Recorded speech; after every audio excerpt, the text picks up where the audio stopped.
I'll call the meeting to order. This is a regular meeting of the Allendale Land Use Board, at which formal action be taken on the items listed on the agenda and upon any other matters which may properly come before the Land Use Board. Requirements of Open Public Meetings Act have been satisfied through posting on the public bulletin board in the municipal building and on the borough website, and by publication in the record on January 31st, 2022. Copies being sent to the Ridgewood News. Certain items be open to the public for comment or testimony, and the board will advise the public when such matters are open for comment or testimony. All right, would you join me in a salute to the flag, which is behind me? I pledge allegiance to the flag of the United States of America and to the republic for which it stands, one nation, under God, indivisible, with liberty and justice for all. Thank you. I have a roll call, please. Board Member Bergen is absent. Secretary Delavatio. Here. Board Member Kistner. Here. Councilwoman Lovasolo. Here for later. Board Member Yakarino. Here. Vice Chairman Sirico. Here. Mayor Bernstein. Here. Chairman Quinn. Here. Alternate Forbes. Here. Alternate Katrina. Here. Thank you. Okay, thank you. We'll just note for the record that the councilwoman and the mayor are in the audience because the first matter they had to recuse themselves for the meeting, and then they have the option to rejoin us for the C variance meeting and part of the meeting. Can we make an option? It's not an option. All right. All right, first matter up is the public hearing. I'm gonna have to take these off to read. Application file Land Use Board 2022-20 World Class Wireless LLC. And that's for conditional use site plan and variance approval to install a wireless communication facility on the property. And the property is block 1005, lots 1 and 2. And this is a continuation from the meeting of last month.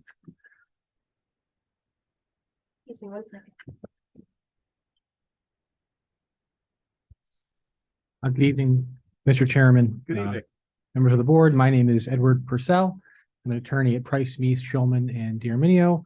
Here tonight, standing in for Greg Meese. Greg is under the weather, so you had me. Okay. But Greg kind of let me know where this case ended.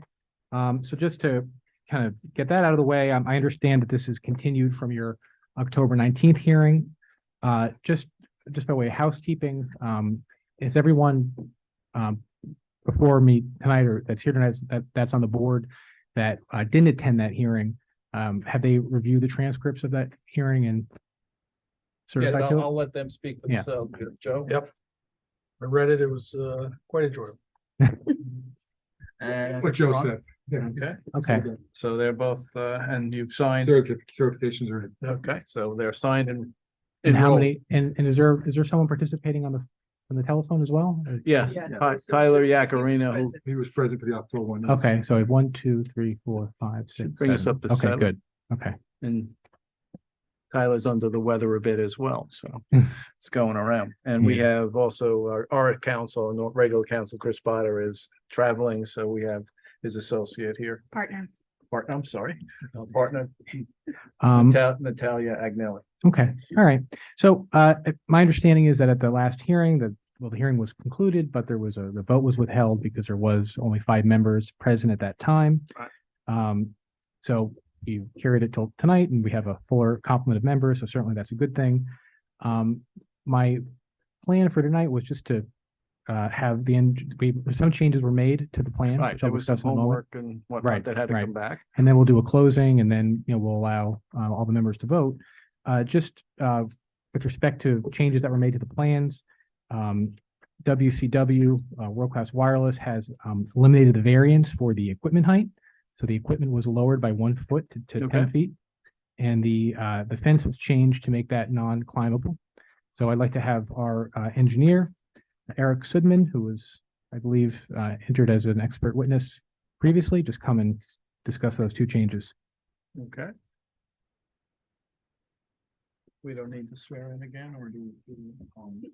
He's been Maybe a sworn good in. location for the board to set up that with the camp, I guess. I think previously we had it over here, but I don't think anybody was coming. Maybe over there. Yeah, probably. We'll let Tyler weigh in since he's reviewing. And Eric, you were sworn in previously, is that I right? was, yes, Yeah. the last year.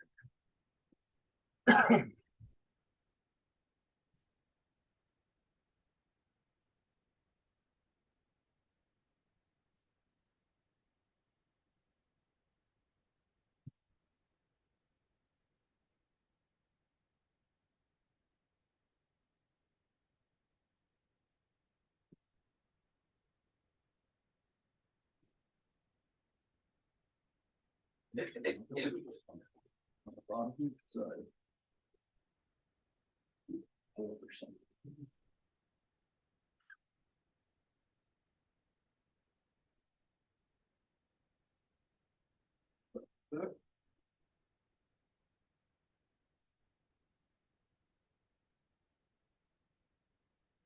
As mentioned, this is going to be a new exhibit. I'm not sure what exhibit we left off at the last hearing. I apologize.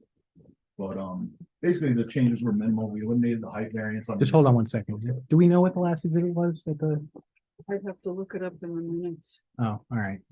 Yeah, it's like, we'll get it for you. It's double digits here. Yeah, we were getting. I'm sorry? Oh. I think that's-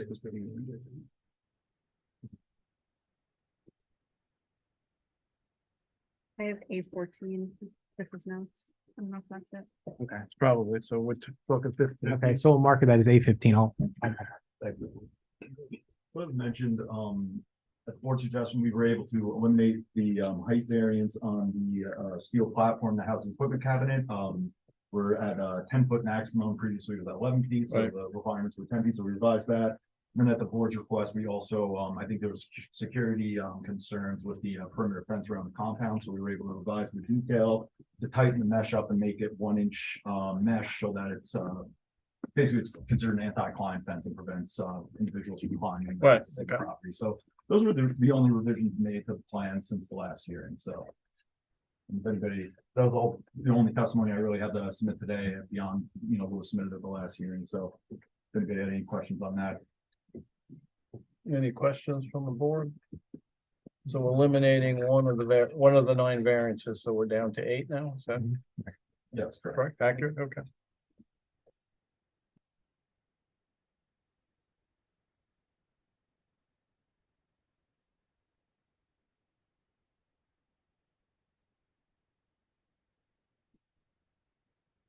All right, so we appreciate that. Okay, okay. The fewer the variances, the better, obviously. Yeah, certainly, the purpose would be that we were able to make those changes and remove at least one variance from the board's consideration. If that's it, would like the members of the public to opportunity to ask questions? Anybody else from the board? Then I'll open it up to the public. Any members of the public wish to be heard on the testimony you just heard, questions to the engineer on this application? Hearing and seeing none, I'll bring it back to the board. So. Questions? No? We're fine. Yeah, okay. Thank you. Thank you. So I have just a quick summation to give everyone. I'm going to give it orally. Greg also did have a letter for me to hand out to all of you where Okay. his summation in writing because he We can't be here. haven't seen yet, right? No, you haven't seen.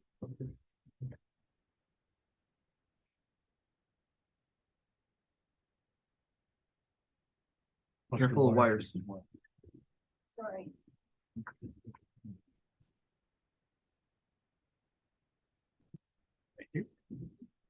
There's a little wire. Go under the wire. There you go. It's a little easier.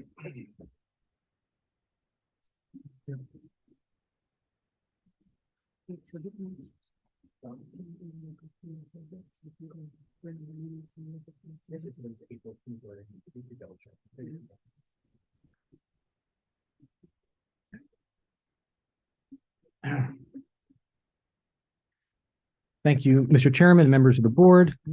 As I said, that's a written summation from Mr. Meese with respect to this application, but I'll just orally kind of summarize that for all of you right now.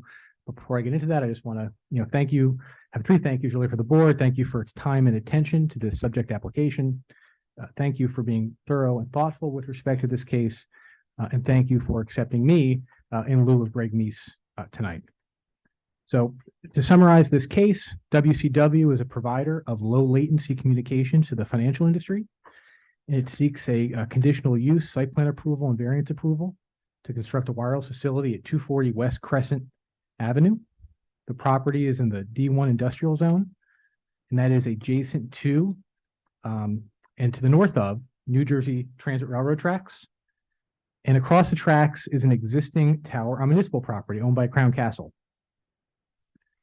Michael Strickland, WCW's RF engineer, testified that Crown Tower is not structurally capable of being used by WCW and provided a structural analysis to the board. So the facts show that a new tower is necessary. And Tim Ball, WCW site acquisition specialist, provided testimony regarding various sites. No other properties available. There was a water tank property that was looked at, an Orange and Rockland property that was looked at, and those were not available. The borough was also not at that time receptive to entertaining a second tower where the Crown Castle Tower is located. And we'll talk a little bit about stipulation to that at the end of this discussion. Finally, Tim Cronk provided planning testimony on this application and confirmed that communications towers are conditionally permitted in the D1 zone, and that conditional use variances were required to permit the tower to be at 180 feet instead of the permitted 150 feet. So the board heard extensive testimony with respect to WCW's effort to reduce the height of the tower, and WCW even offered to pay residents of the ridgeline to lower the height of their trees to make that work. And unfortunately, the height had to be, what it has to be at, which is 180 feet. The application also requires bulk variances to the nearest monopole and certain setback variances.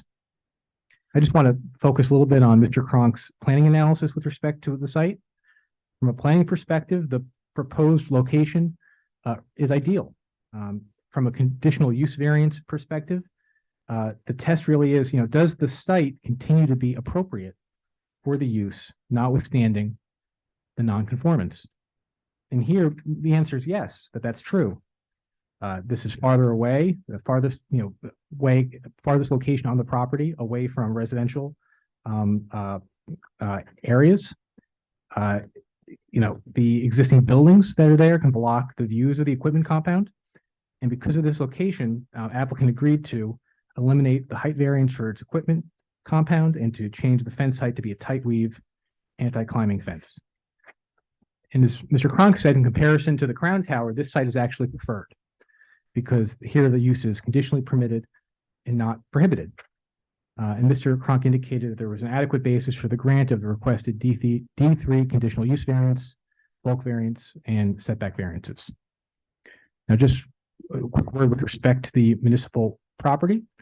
The applicant was contacted today by Mr. Vreeland, the borough engineer, regarding the municipal property to see if there was any interest on behalf of the applicant to locate there. And the answer in summary fashion is yes. There still is interest there, but WCW has to work. We're working in good faith with the borough, but we have to come to some sort of agreement. But as a condition of its approval to locate on the subject property. So what the applicant will stipulate to and agree to as a condition is that if WCW can secure an approval to construct that tower on the municipal site within 6 months, it will give up its rights to the subject application. And obviously that's subject to bidding if required by the borough. If there's, the property can't be subject to a green acres restriction, the property has to be able to be used, there has to be adequate space for the tower on the Crown Castle property. But certainly, if that's possible, we will locate there and we'll give up our rights to this property for the subject application, but we'll do that as a condition of the approval. So in sum, I would ask the board to grant the requested relief tonight, to grant site plan approval, to grant the requested D3 variance, the bulk variance, and the requested setback variances. Thank you. Thank you. I had a basic question that I guess didn't get answered or it didn't get asked last time. what's the demand for this? I mean, what's motivating this? What's the purpose of the poll? We know what the purpose is for the New York Stock Exchange, but is it demand from the stock exchange for more capacity? Or is this something about, just a competition thing? You want to compete with an existing tower? So I'll throw that out there for discussion. Yeah, I think that would be. Yeah, do you want to talk about that? Sure. Here, you can come up here. If you've been sworn in, You could just give we your may have name. to do that again, but. Yeah. Yeah. Oh, yeah, Mr. Strickland, right? Yes. I remember him. Okay, he's been sworn. And he testified extensively at the first meeting, so. Fire away. So, World Class Wireless builds bespoke networks for jump trading. Jump trading is a market maker and market trader on the various exchanges within New Jersey. Our, part of our remit is to, provide liquidity to the markets. As such, we need, capacity that is sufficient for our needs and is at a latency that is competitive with what is existing in the market. Previous to current times, we have relied on providers such as the one that's on the poll already, McKay Brothers, to provide us with capacity on their wireless networks in order to satisfy the needs. However, our needs have grown beyond what can be supported by the existing networks. And so we have entered into the business of building our own dedicated networks to be able to provide enough capacity for the needs of our own internal network and of the networks that are of the remit that we're required to do for making markets, which is to provide liquidity for the markets. Okay. So you have a single client, it's not the stock exchange itself, That is correct. and the name of it was Jump. Okay. Jump trading. Interesting. WCW is a wholly owned subsidiary of Jump Trading. Okay. But Mr. Strickland, just to kind of take it back a little bit with respect to that, the purpose of the tower in a broader sense would be, to support what your company does, which is to provide the support for the financial industry. Is that right? That's correct. And the financial industry is an economic engine in this region? Correct. Okay. And that high frequency trading, that liquidity, there's an economic need for that. There's an ever-growing demand for more capacity and more trading. So the program traders of the world, which I have an abhorrence to, but that's neither here nor there at the end of the day. Any other questions from the board or any comments from our Mike, if engineering or Ed, if from a planner point of view? I have some summary I can give the board. If the Okay. board needs that. From my standpoint, as far as what I see the tests being for this application. Okay, May that's have a your different- Questions for this witness. Okay, yeah, that's a different matter. Okay, Gotcha. gotcha. I just Frank? have one question for Mr. Strickland. At the last meeting, I had asked about alternate sites and during the meeting, you were kind enough to quickly look up whether it was via a program or some sort of map that you had access to. And you gave us a pretty quick response. So I was wondering if there was, from the last meeting to now, if there was anything in addition that you could provide that demonstrated that this is it, this is the best option, you've exhausted any other part of this small town of Allendale. You asked specifically about the existing monopole that's at Allendale Avenue and 17th and Ramsey Water Tank. Particularly Borough Line was one property I think that you searched, and the other one was the facility, the Fairhaven facility. Yeah, so we did between the last meeting and this meeting take another broad sweep looking at available municipal properties both here and in Ramsey we took a particular note to properties that were owned by the water department or that were water tank properties in both towns. We looked for property that was zoned properly for the use of a communication tower and did not find any. We did find several properties that were owned by the town of Ramsey that are designated for either water tank or water distribution. And we looked into those specifically. However, they're currently zoned as R3 residential and would require us to start this zoning board process all over again if we went in those particular locations. However, it is worth noting, it was a fair question, and we did find in particular one suitable property that was within our search zone that met all of our RF requirements. We could build a pole on that property. It happens to be less than a mile north of the ground tank that we discussed that's owned by the Allendale Water Department. There's a property, interestingly enough, just across the town line into Ramsey that Ramsey owns that is on that similar high ground. But again, like we said, that's in a residential neighborhood and currently zoned on it.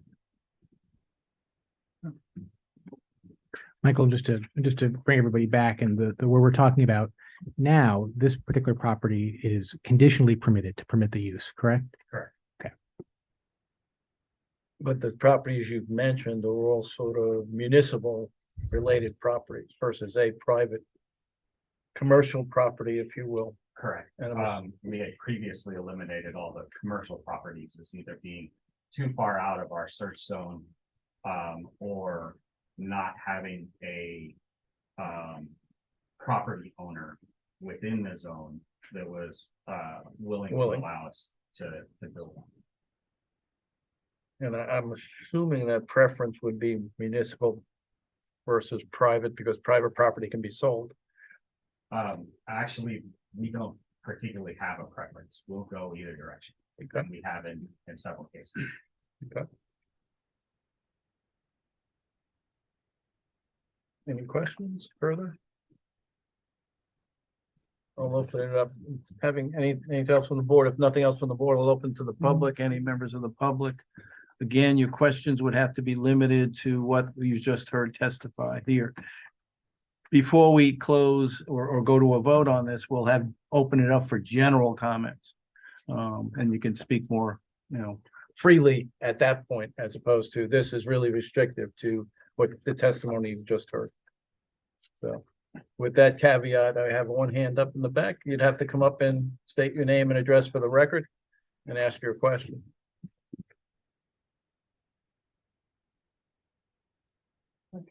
Just right here. My name is Emily Christensen Flowers. I'm from 56 Berkshire Place. And I want to ask, don't trading, are you hard to?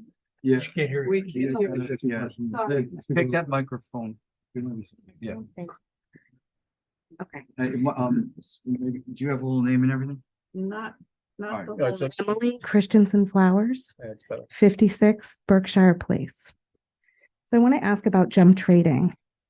Is that affiliated with crypto and the crypto industry? I speak across it. Mhm.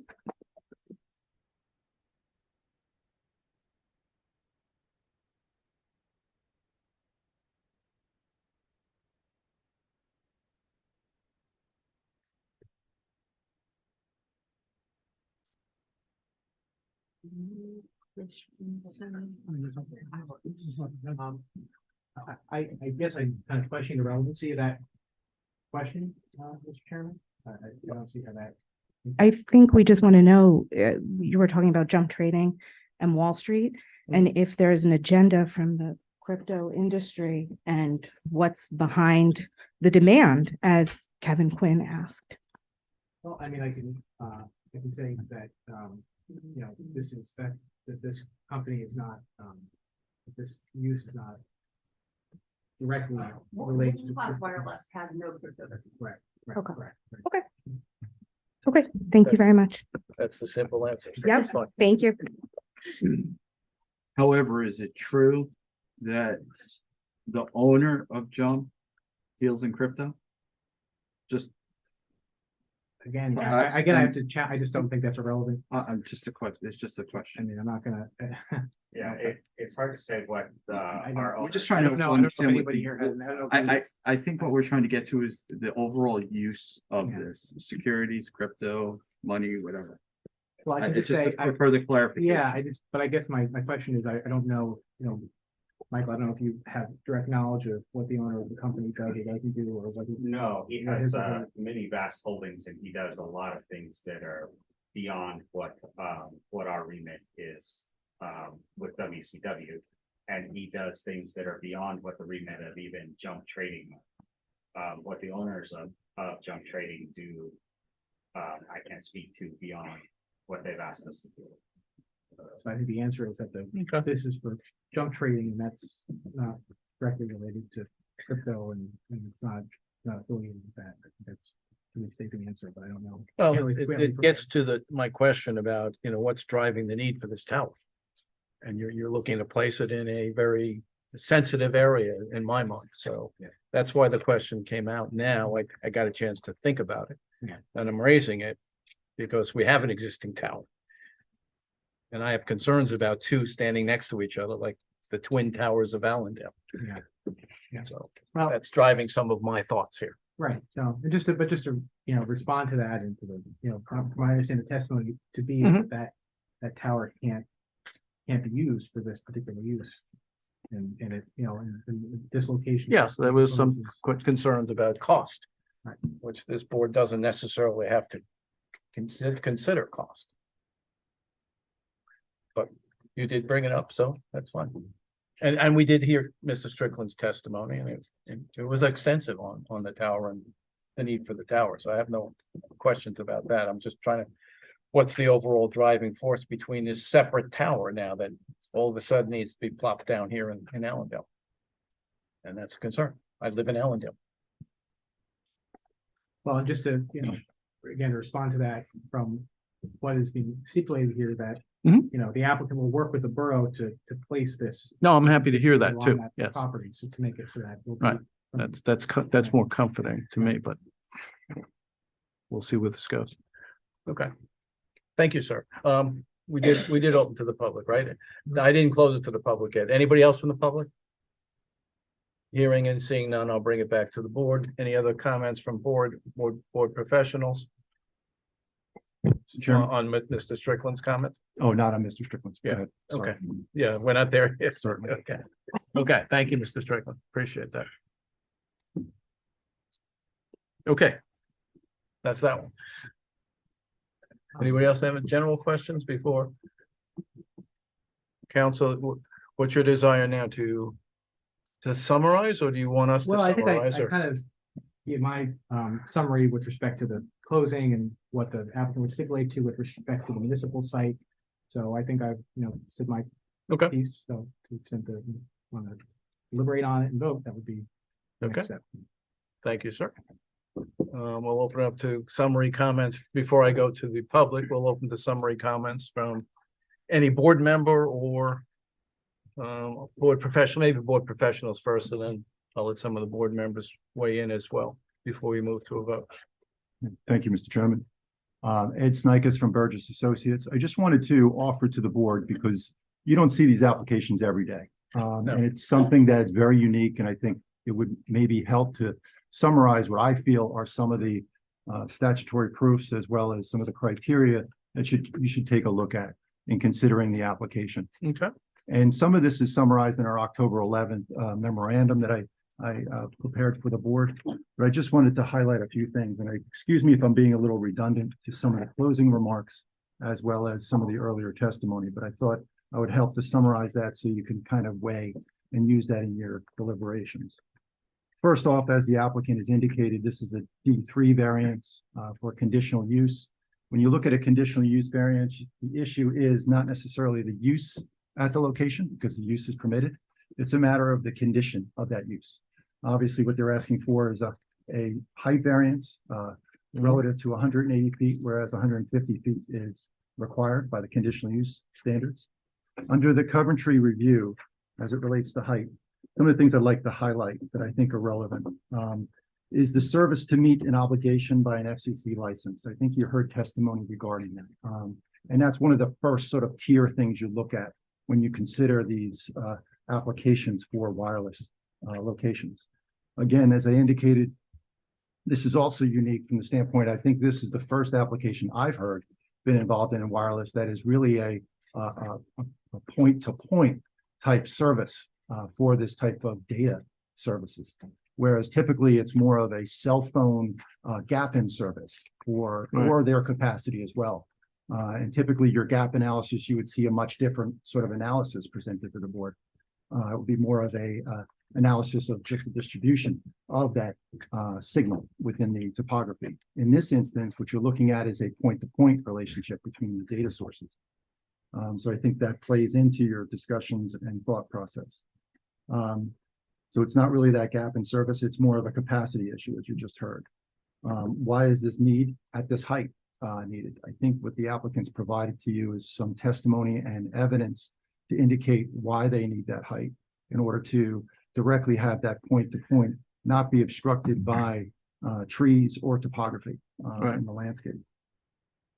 Also, I think as this board has correctly done, and I think has exhausted any options for any other alternative locations, because I think that's part of the test that we look at, because it's now rising to that level of, okay, now we're deviating from our standards that the governing body has created, and you're deviating now, and why are we deviating from those standards? And why should we deviate? So we want to make sure we've looked at any other alternative locations or alternative methods to address this need. And I think the applicants provided testimony that you can take a look at and scrutinize, but that I wanted to make sure that was covered with the board. Co-location is encouraged by our ordinance. As you probably recognize, co-location is where we're trying to go. But obviously, many of our poles are now having many antennas on them. And so now locations are becoming a little bit more scarce. So that is a fact that's being brought to the board's attention. The applicant has also done the sway analysis in order to look at the ability for the existing tower to support the services that they need. And what's unique again in this instance is if the tower sways ever so slightly, it affects their service. And I think that's another critical. A half feature a to foot take or look at. something was the tolerance. It was pretty tight. It was pretty tight, exactly. Let's see, they've looked at the other alternative locations, and again, I'm trying not to be redundant from some of my notes. And then the main question, is this location the most appropriate location to fill this need or for the need for capacity? We've reviewed the particular characteristics of the system itself. And then under your analysis in a conditional use standard, what you can take a look at is, are they providing any mitigating factors that might be helpful in alleviating any of the impacts? The location on the property, is that an option? Screening of any of the equipment. Obviously, you can't screen a 180-foot pole because of its height. Is there any camouflaging that would be effective? And that's something to weigh in your deliberations. Other means of reducing the impact to the surroundings. Is there any other ways through the overall number of antennas on the pole or the pole's configuration itself? And I think the applicant has provided testimony with regard to why they needed, which is one of the questions I had raised, why they had 4 antennas on that tower. And I know that that was one of the issues that we had to take a look at. Related to the D variances, there are a number of C variances. The applicants provided testimony regarding the positive criteria. I believe they touched on 2 items, purposes of zoning under the municipal land use law. But I think then you look at the key items of under the negative criteria. And you may have seen this in other C variances where you look at the positives and then you look at the negatives. The negative criteria being no substantial detriment to the public good. Again, the key phrases there are substantial. Is it a substantial detriment to the public good? Or is there no substantial impairment to the intent and purpose of the zoning provisions, the zone plan, or the zoning ordinance itself? The public good and intent, which typically look at is safety. Is there factors of safety that should be considered? And as was testified, and I think we identified it also in our memo, you can't look at the issue of radiation from these antennas. It's really been taken out of our local jurisdiction for review. So that has been addressed. Then next thing you look at is, okay, with a new tower, are there any fall zones or any liabilities as a result of a tower failure in any instance? And in this instance, by what I heard in testimony is that there's 315 feet between this tower and the closest residential property. So I think in that instance, the fall safety issue is likely addressed. Or across the railroad tracks would be the only other nuance relative to the fall zone. Then you look at the intent of the standards, visual impacts, again, height, the separation, buffering, all those issues or criteria are issues of visual impact, in my opinion. That's something to take a look at and see if we've properly scrutinized the application to make sure we've assessed all those features. Are there trees in the area? I think the applicants provided you with some simulations from various locations. They did a balloon test so that they can do those simulations at an accurate height. Is it in the right area in the property? So it's mitigating as much as possible its impact. Again, the next thing would be is to look at the master plan, the zone plan, and to see whether or not under the 3 goals that we've identified in our memo, are there any issues there are being impacted as a result, substantially impacted as a result of the proposed application. So that really summarizes the overall tests that are necessary in the application. I think you should be considering those features, those issues in your deliberations and discussions. And I would open it up to the board for any questions it may with regard to the criteria. Okay.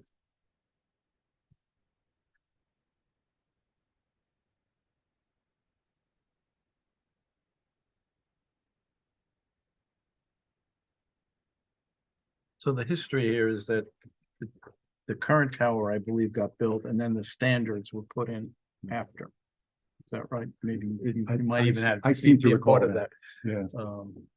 Yeah. So in order to put some of those standards in, that's where we got into the side setbacks, the height requirements or limitations, I suppose. The side rear yard, the closeness to a park, the closeness to residential property, and all those good things that all weighed in. I'm assuming that's what the industry standard was at that point in time. Yeah, and like you said, the Crown Castle Tower, I think is what you're referring to. Right.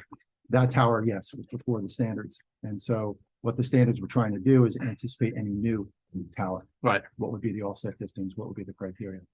And So again, this is the new tower first test here. yes, it is. And unfortunately, it's a unique test. From Yeah. the standpoint of being line of sight technology. True, yeah. And ultimately, they could, I guess, hang other things on it as well, but the initial purpose is to do this, facilitate this one trading application. I would agree. I would stay focused on that. Yeah. Instead of possible another Yeah, location, that's- co-location, yeah, just not to confuse the issue. Right, I agree. And that gets into the number of variance requests because it doesn't quite really fit our standards at the end of the day. So the conditional use being permitted, but it has to be under certain conditions. We've set conditions and they haven't met them, or they're asking for relief from those conditions. I just want to make sure I got all of this in my head as From well. one of the standards, which is the height. Whereas the others are The seated. others are Cs, that's right. Okay. Thank you for that correction. You're right. So, okay. Yeah, go ahead. You say there's no residential within 300 feet. Did you take in consideration that we're gonna be building the borough, or there's gonna be 70 units built recently? As I understand it, and correct me if I'm wrong, I believe the measurement to the proposed residential is 315 feet to that property line. I think that was on one of the exhibits they submitted. I can get you the exhibit number. That would be helpful. Yes, that's Is that right? Okay, 315 feet, which is confirmed, I believe.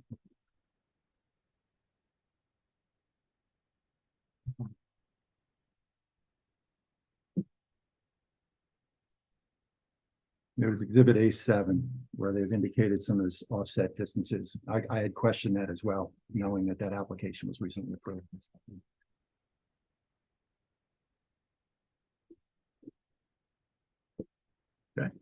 Thank you. You okay, Ron? Any other board members? Joe, any questions for you? No? Okay, thank you, Ed. Mike, any summary comments from you? Not many, Mr. Chairman. These type of applications don't generally come with a lot of site plan type of issues. Right. Engineering issues, they're relatively small facilities, aren't, visited on a regular basis. They don't generate a lot of traffic. So we have put together a memo, with initial comments and questions, and I think through the testimony, those questions were answered. Thank you. Before I open to the public, any other board members' comments? If not, I'll open it up to the public. This is your opportunity to make more general comments. You don't have to be specific to the testimony heard. This is your turn or your time for general comments. Anybody before I close it off? Ma'am?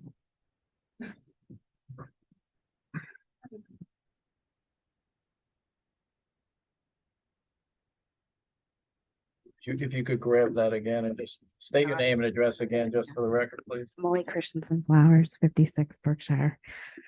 I just want to follow up on last week's meeting, which I watched the YouTube recording on, and some questions were asked about radio frequencies and radiation and the effects of that.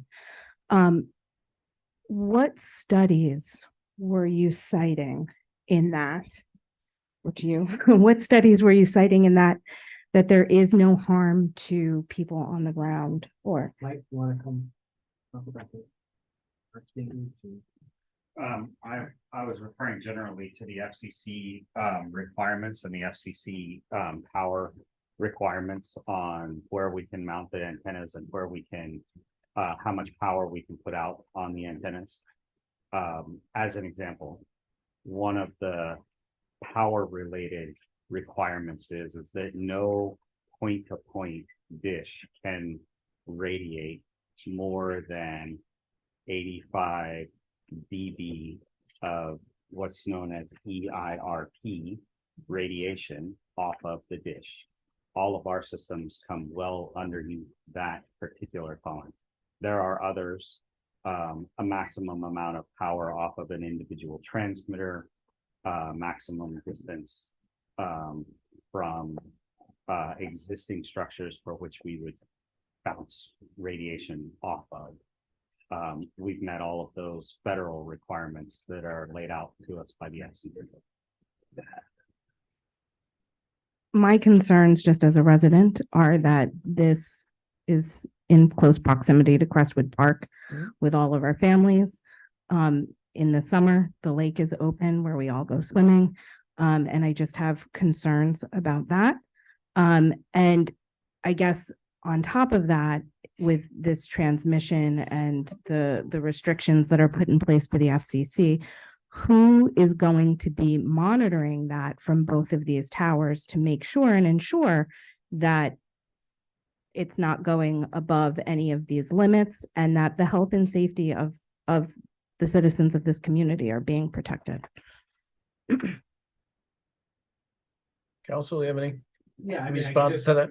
Proffer the answer that, as was previously put in the record, that there's an FCC license here, that there's an obligation on behalf of the applicant to comply with all FCC requirements, and that the applicant is and will comply with those requirements. And the FCC regulates that issue. It's not something that municipalities regulate. It's Right. clear language in their PCA about not considering those things with respect to citing applications. But the FCC regulates it, and the applicant complies with it. Okay. Thank you. And I think that echoes some comment you had made, Ed, as well, that that's not really a consideration in these types of matters anymore. That's correct. The FCC has its sole jurisdiction. Okay. And that's federal law. Okay. Thank you. Glasses keep breaking. All right. Any other members of the public wish to be heard and have general comments on this matter? We go like this to see. No, actually, I can barely see. It's a little blurry, but that's all right. What a night for these things to break, right? All right, hearing and seeing none at this point, I'm gonna bring it back to the board. We'll close off that testimony. Your testimony is complete, counsel? Yes, sir. Okay, thank you. I guess I'll ask our counsel next steps here. It's my usual question. We bring it to a vote. Yeah. And I guess with potentially a stipulation that got added in this new letter from Mr. Meese in terms of a 6-month time. And I believe council has said that they will stipulate to that condition as well. So we'll have that, at least we know that as factual. And do you agree with that, Yes. council? Yep. Okay. Okay. Would you go over the ground rules for a vote if that's where we have to go next? Absolutely. So, I usually ask Chris to do that, so. that's okay. Yeah, But so we're, these are not common votes for this board. right. So this is, we need 5 affirmative votes to pass. So you can call regularly. And, I believe everyone here, you've read the transcripts. Both of you have read the transcripts. So we have everyone who's present, including Tyler, is allowed to vote. Mayor, Councilwoman is not. Right. Conflicted out. I don't think Mr. Forbes is voting tonight either, because he was absent from the last. You missed the meeting. last, yes. I didn't realize that. Okay. But you had shown up, no? Okay. All right, so you're out. You're out. And everyone else. You So can we're call the down vote. to 6 then. Right? Okay.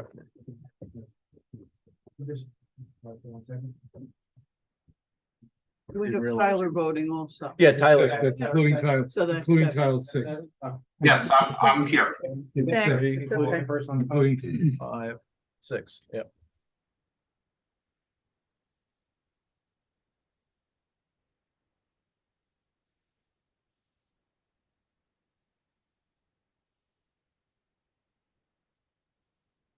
Okay, we'll have a vote tonight. Okay. So what we need, do we need a resolution? Right. Do we need any from council in terms of any stipulations other than there's a major one in there? Right, so my only understanding is the stipulation that we've added, which is attached to 11th hour here. Reg Meese's letter and Mr. Chairman, I had taken some notes, just maybe as a refresh everyone's memory. They indicated that there would be no generator to back up battery. Correct, I believe. Lights would be on a timer.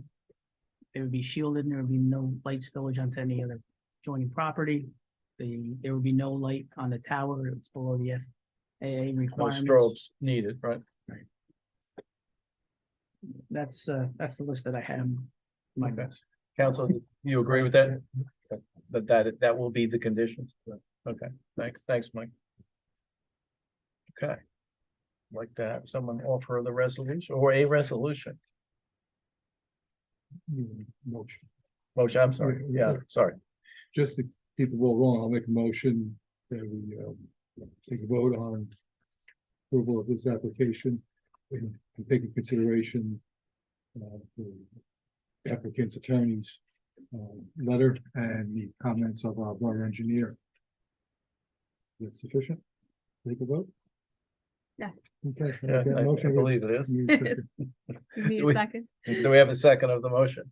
I'll second the motion. Thank you. Okay, What was that? Bill was here? yes, yeah, that's Joe. Okay. I guess we move to a vote. Unless we have any discussion on the motion, but I doubt that, so let's go to the vote. Secretary Delavatio, I vote no. Board Member Do you have any Kistner, reasons for doing that, Joe? I think you need to state them if you do. Yeah, I mean, generally, after reading all the testimony and going through all the exhibits, while I appreciate the fact that, you know, you had a transcript as opposed to listening to it. There was a lot of extensive information about how the tower works and transmit. I just don't see a benefit to the people of Allendale. I don't see a need. I don't like the fact that we're going above our height requirements. I don't like the fact that there's going to be a second tower right next to a brand new residential facility that's about to be built. I really, from a safety factor, I know Mr. Snikes mentioned about not being able to, if it falls by some act of God, that it won't hit a residence or how, but if it hits the railroad tracks and derails a train's going to go into something. So that's a safety requirement that I think needs to be looked at as well. So for all those reasons, I just don't see a need and I don't see a benefit to the people or the town of Allendale. Thank you. Board Member Kistner, I vote no as well, except for the same reasons that my Mr. Jarrett responded, same reasons. Board Member Yakarino, I vote no on the application, similar to Joe's comments with regard to the height of the towers, the proximity of two towers and their location, and above all, the need and benefit to the residents of Allendale. thank you. Vice Chairman Sirico, I vote no as well, for all the reasons that have been aforementioned here. Chairman Quinn, It's an interesting one. Because I think they've made some good points in terms of the case. But I'm very concerned about the number of variances. That's always been a big bugaboo of mine. If it was the right place, you wouldn't need so many variances at the end of the day. So my vote will be no as well, based on too many variances, in particular, those are the C variances, but then the height variance as well. And I just don't think it's good planning to put two poles in close proximity to each other. I think they should be spread into different sections of this town or neighboring towns that can still accomplish what this applicant is trying to accomplish. And I just, this is an industrial zone. I realize that it's probably the smallest one that sits in the heart of the town, overlooking the town park. And residential units, and then soon to be built more residential units and the Borough Community Center as well. And the borough has a much larger industrial park out on Route 17 that I think would probably be better suited if, again, the angles and all can be lined up. And I appreciate the work that was done by the applicant to try to do that, but I just don't think this is the right place for this tower. So I'll vote no as well. alternate Petrino, I vote no as well. I don't think the location's appropriate. And from what we heard tonight, it sounds like there are potentially other locations, whether they're in this town or neighboring towns, that would be better suited and not require 8 variances.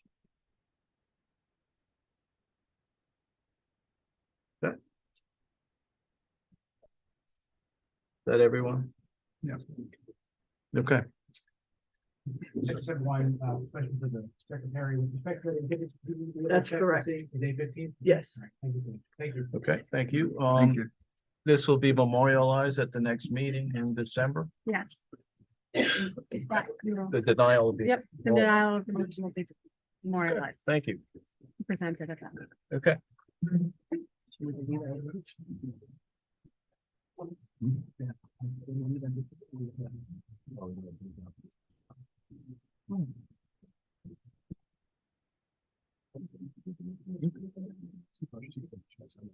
Yeah.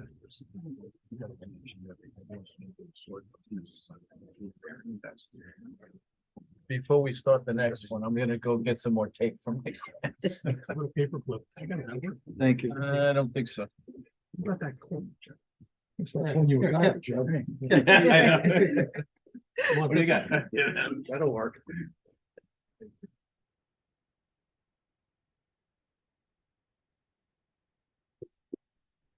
Yes, they be on applications.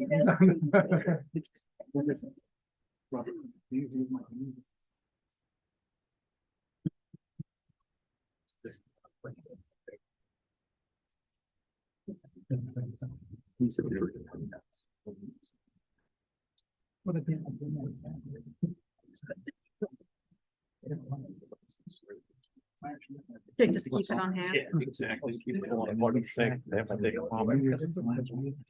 2 seconds. He's like that. No, it's not gonna work. Exactly. Yeah. Yeah. No, yeah, you and then I'll. Between the powers. Okay, we can invite the mayor and the councilwoman. Thank you, we helped ourselves. Back up, okay. He snuck in while I was out trying to repair these things.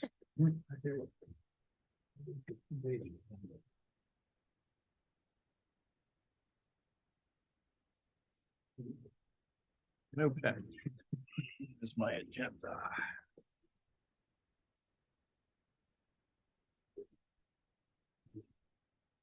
There we go. Okay. Next matter. Everybody good? Land Use Board, application LUB 2022-21, Alex Atemian, 66 Valley Road, Allendale, block 1203, lot 16. Addition to the rear of the house for a new kitchen and covered entertainment space, new front porch and addition over the existing garage, and approval to remove 28 trees. That's not a typo, right? Okay. Okay.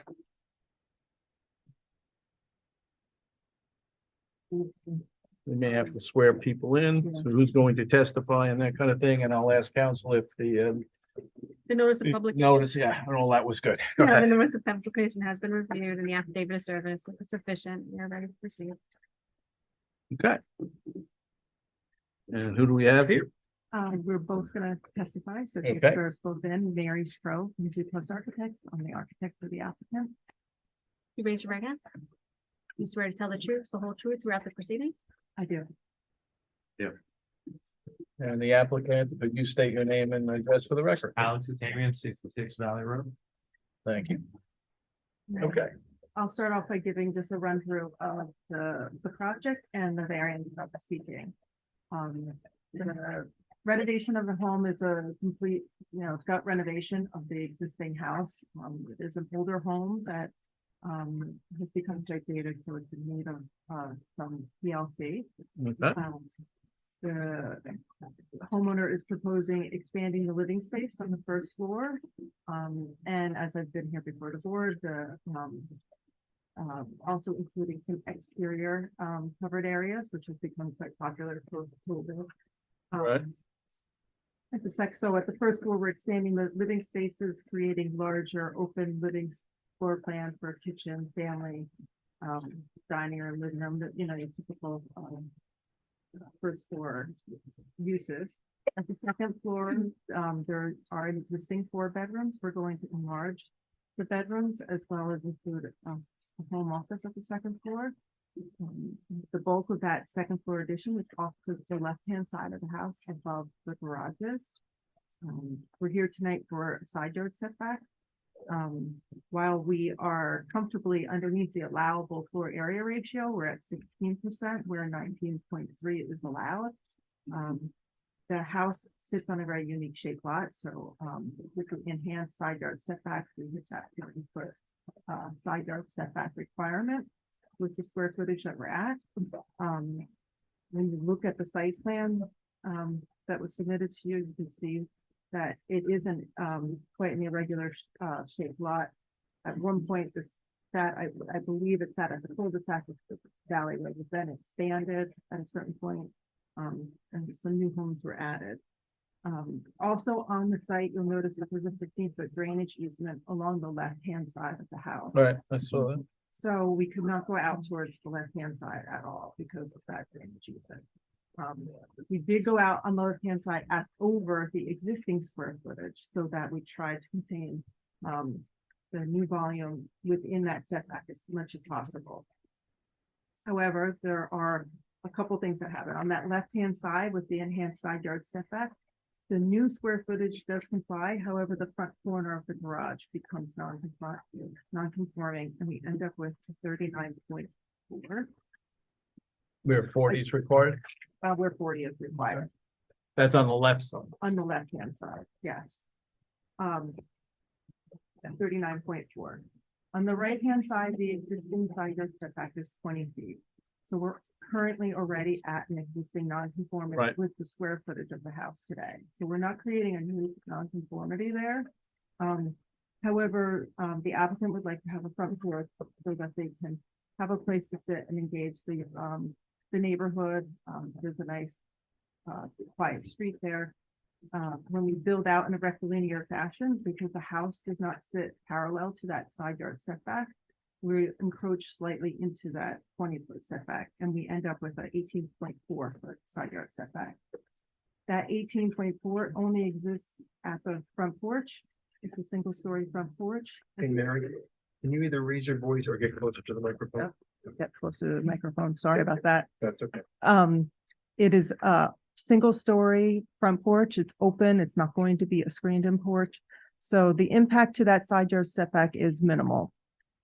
And you know, it's 1.6 feet that we're going closer at that point. At the second story, the existing 20-foot setback is there. We're building, you know, we're just renovating that space. And on that right-hand side, there's a little bit of square footage in the back of the house. We're providing a staircase out of the basement to the backyard for a second set of egress from the basement. So that stairwell that's at the back of the property is like 90% of that is within that 40-foot setback.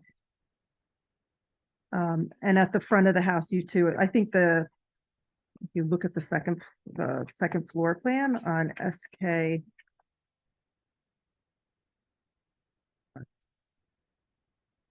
11, I think it is. You can see where the, actually, SK 9. Okay, 9. SK 9 is a little bit easier to see. Yeah. You can see that there's the front entrance vestibule, like the right-hand side of it is within that 40-foot setback. But the other area on the second floor is all existing square footage that we're renovating. And then on that same SK9, you can see how the bulk of the addition on the second floor is off to the left and sits within that 40-foot setback.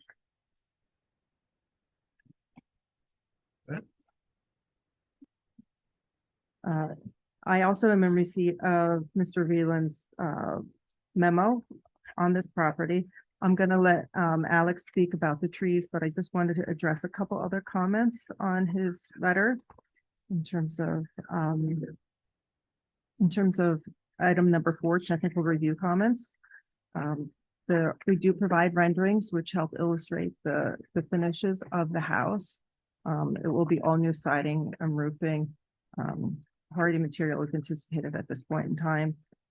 So the finished product will be similar to these renderings that we've illustrated and submitted to the board.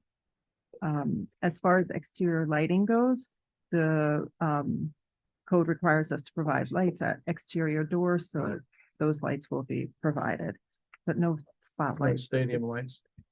No stadium lights, exactly. No. Downspouts, the homeowner is aware they will engage upon approval a civil engineer to provide drainage calculations and the appropriate seepage pits for the property to create no runoff onto the property.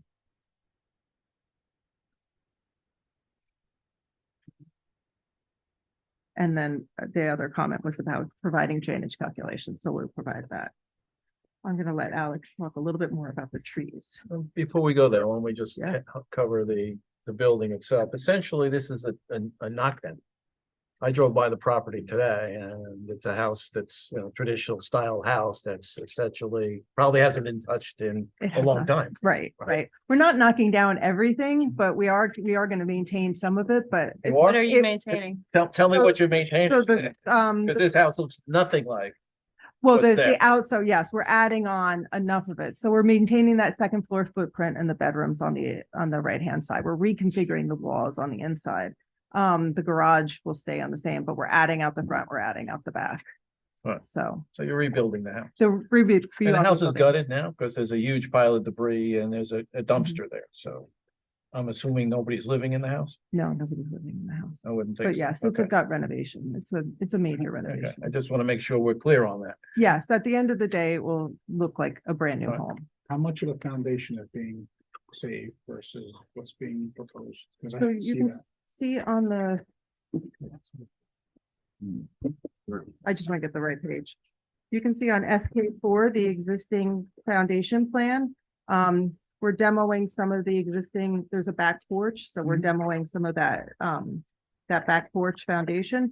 But the foundation for the garage area and the whole like front part of the house will all stay, all that You're foundation. using all of that. Yeah. Yeah, okay.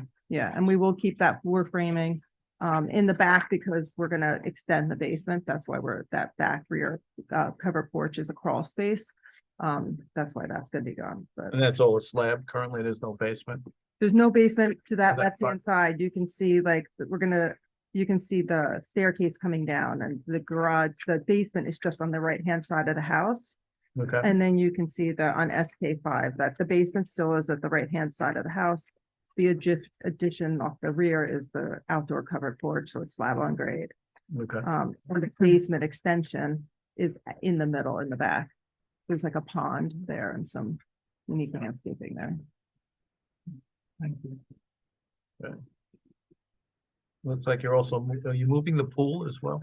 The pool will be removed completely as Okay. well as the shed. And then you're gonna rebuild the pool. Is that, No, that's what I thought I saw on the plan. I just want to make sure. And you're pushing that more to the right, I guess, to the right side of the property. Yeah, it's gonna be, And a little closer to the house, I suppose, and your proposed gonna be- entertainment area. it's gonna run parallel to the house now. Yeah. Currently it's adjacent and it's part of it's over the easement, which is it's not, Ah, not good. Yeah, not ideal. Uh, Okay.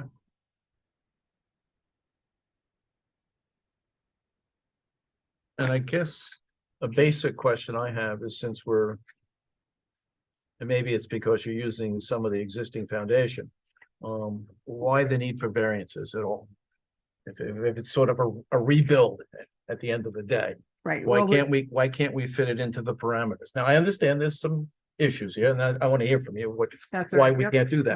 Not a problem. We're trying to maintain as much of the existing foundation as possible and building off of that.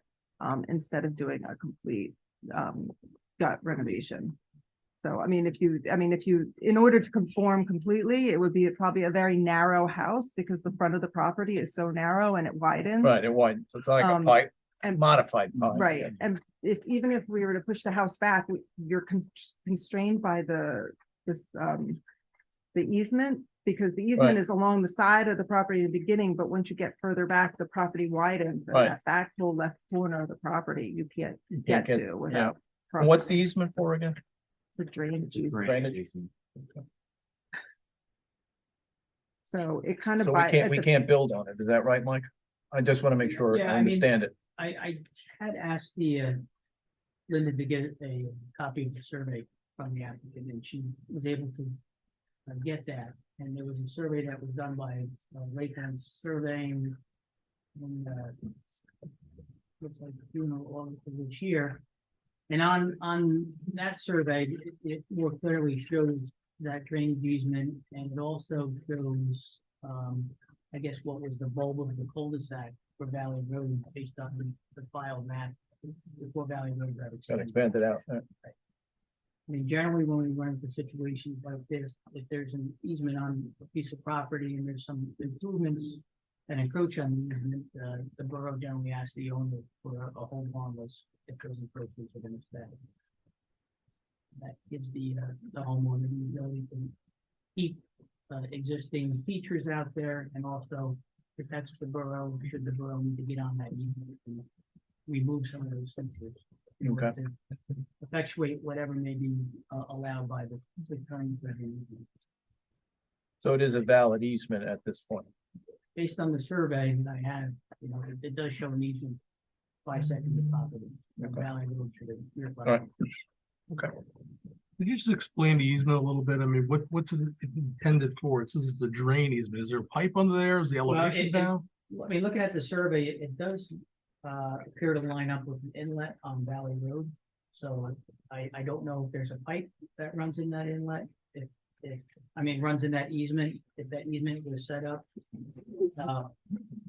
For when Valley Road had a cul-de-sac there and then Valley Road was extended and maybe there's no improvements in that easement. I really don't know exactly what currently exists in the easement, other than the survey showed that an easement exists across the property.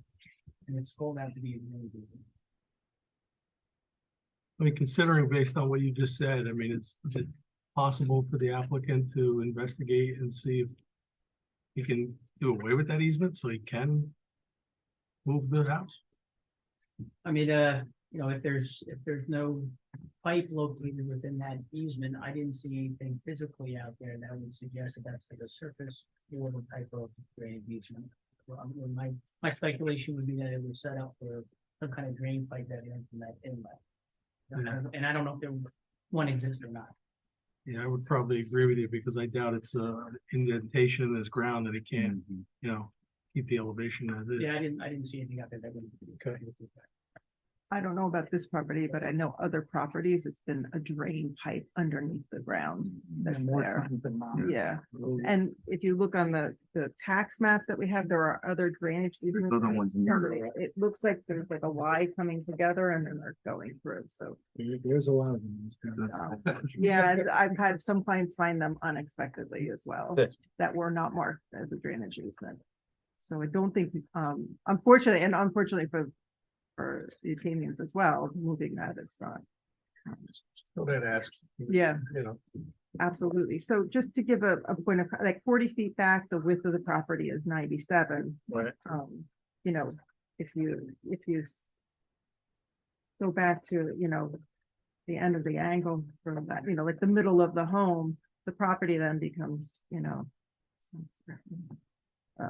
the width of it is about 150. However, because of the drainage easement, we're back down to 90. So we can't use 60 feet of that left side. width at that point. So we really are pinched that even building a new home from scratch, it would be challenging to fit it within that width and still maintain the 40. But they have a very big property, Right. which would yield even a larger home. And the problem is they're going to be pinched, and it would be like this long getting home and getting access to pool and coordinating driveway access and all that stuff becomes a little more difficult. So our take was to work what was there. Okay. And add on to it. And the driveway is gonna say relatively similar to what it was. It's The on the side of driveway's the gonna side be- entrance now. The driveway it's still gonna be a side entrance into the garage, but it's gonna be straightened out a little bit because this angle on the entrance, not so much on the entrance, more so on the exit. Does cause blind Sight- spots sight and issue. dangerous backing up. I also have 3 kids, so I'm sure that the geniuses are gonna be riding bikes and running around and stuff outside while I'm They always do. going to work and coming home and, You might change a minute. laying on the floor trying to not let me leave.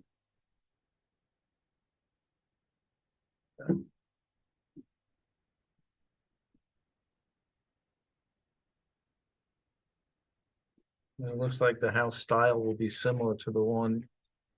I think this board approved the variance for that as you come into Valley Road on the left. The first or second house is sort of that white, what you call it, modern farmhouse, I think. I'm assuming that's kind of what the motif is for this one as well. Okay, and that turned out nice. I think that was a side yard setback, if I remember right, that particular property. Right, and it needed a little TLC as well. So Mary, just- Little. More than a Yeah. little. I just have a quick question. So the new 40-foot side yard setback, is that triggered because the square footage of the house is increasing? Yes. Yeah. It is. Did you guys, and you know, I always ask, did you guys look at a plan B, maybe cutting back some of the square footage so you can eliminate a variance? No, because we're already in a side yard setback. No matter what we add to the house, we need to get a side yard setback because that's 20 foot already. Currently today, it doesn't conform. So whatever we did, we just made sure that whatever we added on to the where we could maintain that 40 foot setback, we kept it and we tried not to. We didn't expand out that over that covered porch, the existing covered porch in the back. We're just renovate, we're gonna, reconstruct that. But not adding, that's already a 1-story structure. We didn't make that 2 stories, so. Our goal was to try to shift it as much as we could within that, within the setback. Mostly at the second floor too, because that really is what impacts the adjacent neighbors a lot. Well, I appreciate that you looked at options and, you're trying to do the best you can with what's existing and what's gonna work the best. I mean, that's what I get concerned about with variances. I want to make sure that, every applicant is looking at possibilities, not just I want a variance. Right. So I appreciate that. Thank you. No, I appreciate it too.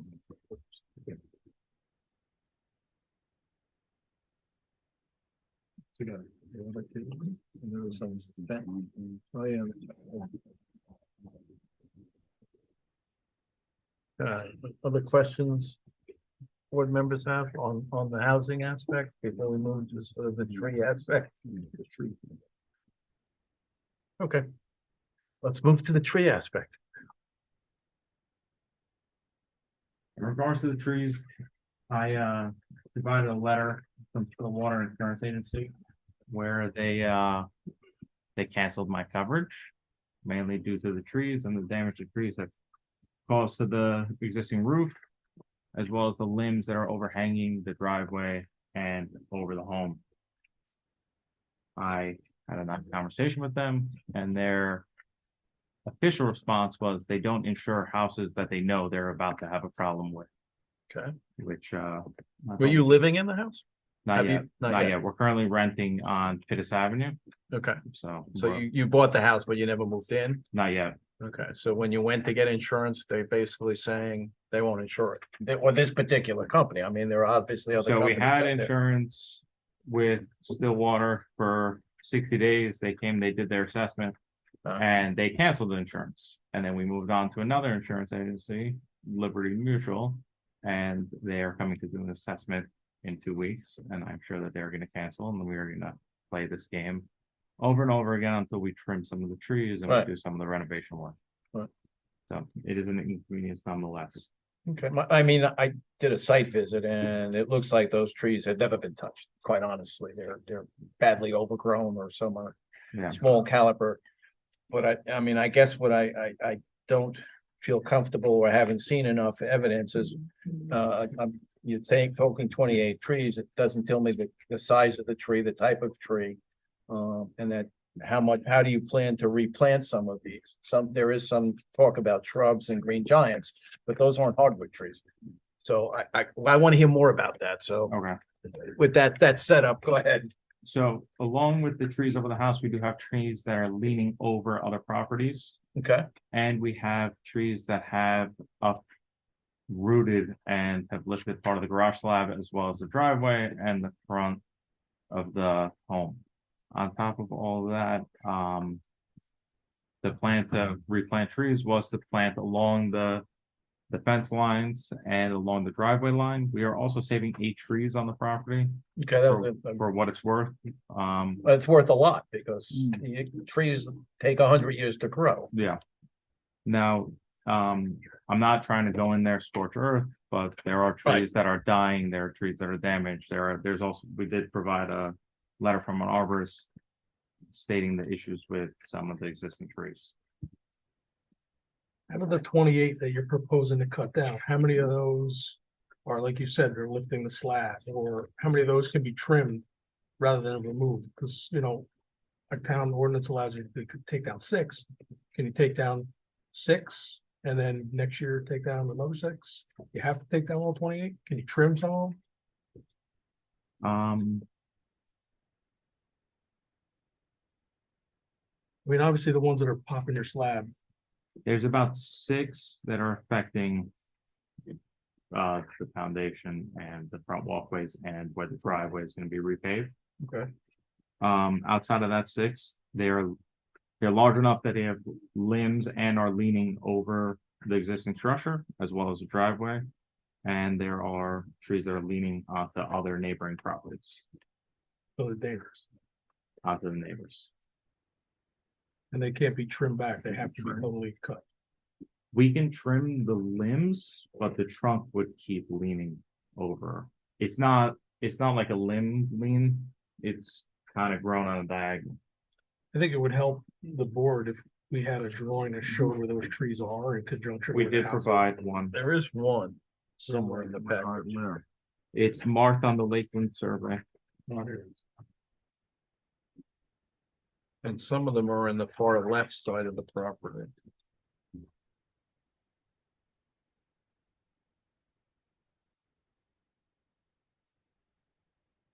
Which is kind of the open area.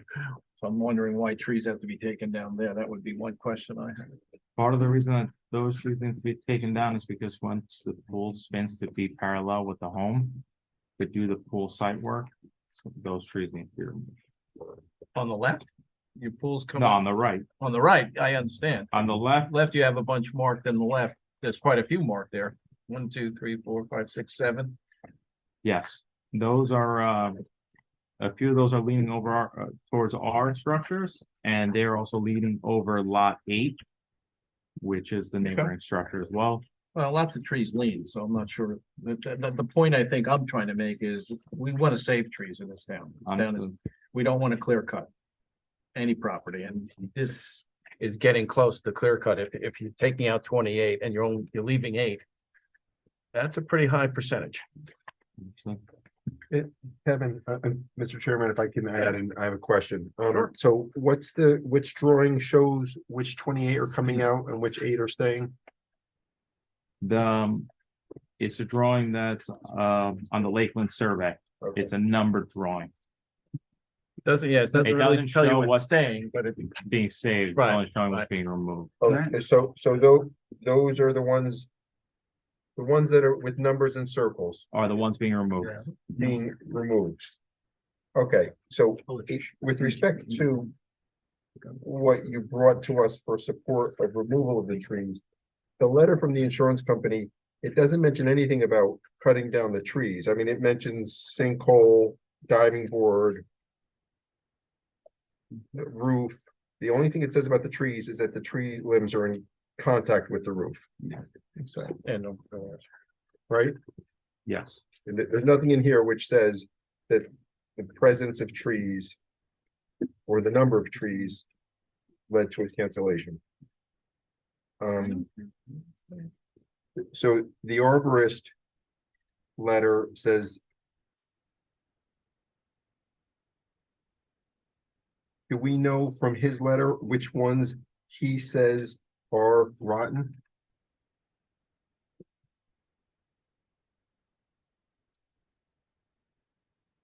It's not marked on the plan, on this plan. If it, and I'm not challenged, I guess I am, if it's here, I don't see it. Well, according to his estimate, it only says one large tree, rear property dead. That's it. So in my mind, that's the one he's recommending be cut down because it's dead. Okay.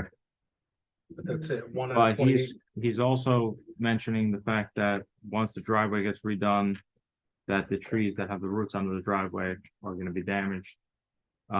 Once the front landscaping gets cleaned up and that pathway gets redone, that's uplifted and moved around, that one's also gonna be damaged.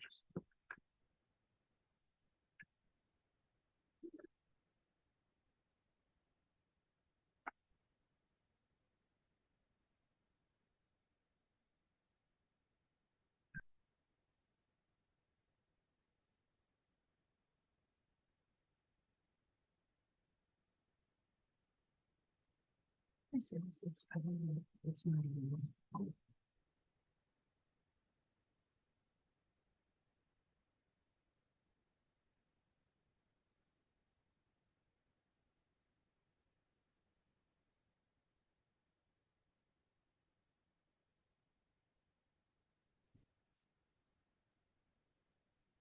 Did your arborist say anything about cutting some of the roots that are in the driveway? Because roots can be cut. I mean, not all the roots, obviously, but some roots, depending on how close it is to the driveway. Is that a You did consideration? mention that, number 5. Which is at the tip of the driveway with a very tall tree. And does cover a good portion of the home. As well as those number 3. It just caused a lot of the roof damage and the shading and the moss drying. Mhm. And actually caused a little Right. leaks here right now. But you can raise the canopy on those older hardwoods. I mean, they take them, gives you more air and light, and then moss doesn't grow. The roof is more protected. I mean, I've done it on my own property with many of the trees that I have. I guess what I think the feeling from the board is that I think you're going overboard with the tree removal. That's the board's feeling. We're trying to get it back to some less aggressive Understood. tree removal, because basically, I don't know if you've lived in town for a while or not. We value trees in this town. We always have, and we don't like when new homeowners and whatever start to clear cut. And I getting some sense of that with only 8 trees left on a fairly wooded property. So that's my sense. I don't know if other board members have a similar feeling, but I'm kind of getting that vibe. No, I have a similar feeling. I mean, I understand 3 and 5. I mean, I do understand wanting to remove those. The ones, I mean, 16 through like 28 along the back there, I'm less inclined to understand those, as well as the ones on the left-hand side. And if a tree is legitimately dead, I mean, you do have that right to absolutely take it down. That's separate from the 6, right? It's separate from the 6. I don't know. Okay. I'm not 100% sure if it's. I think it is. I think Anthony There's kind of no- looks no at it. nuance. Yeah, I think Anthony looks at it as like a kind of separate than just removing, trees above 6 centimeters, 6 inches in diameter.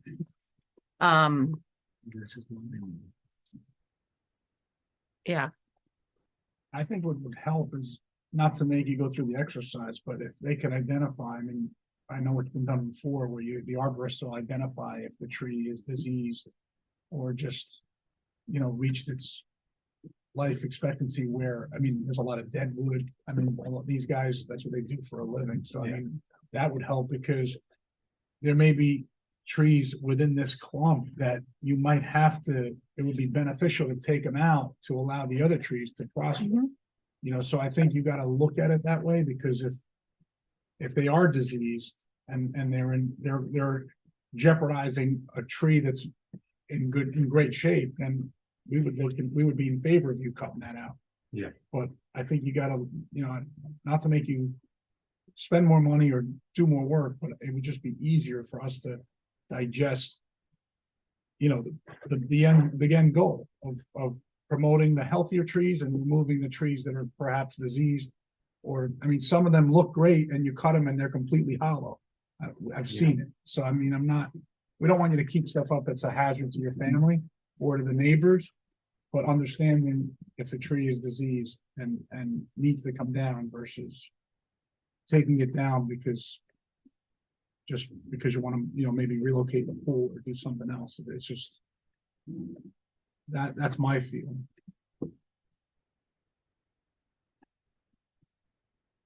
Understood. Would there be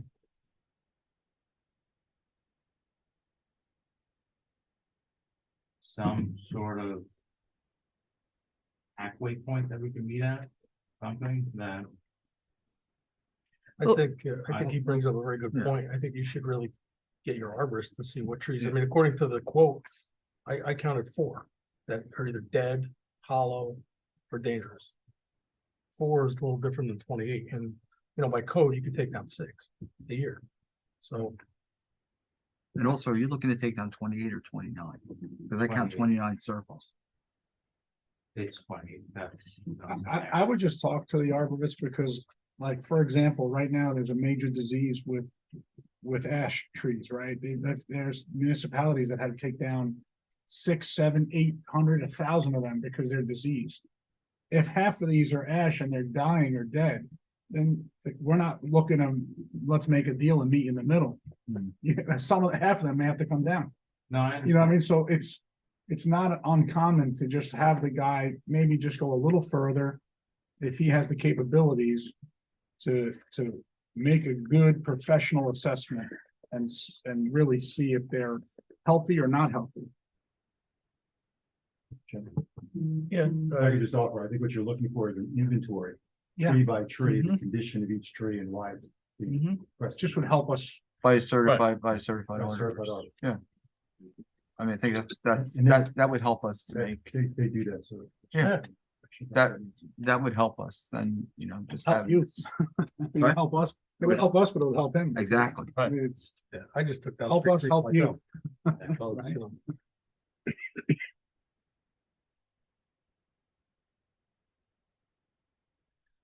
Mike, would you look after that as a construction detail or is that Anthony's? I don't know. Yeah, I mean, ultimately, if that was the direction that the board wanted to go, it would probably fall on Anthony's desk for some kind of tree removal. He would take a look at it, and I guess if he had any questions, he can consult with, one of the tree Mike. guys that do work in town, or maybe, they want to have.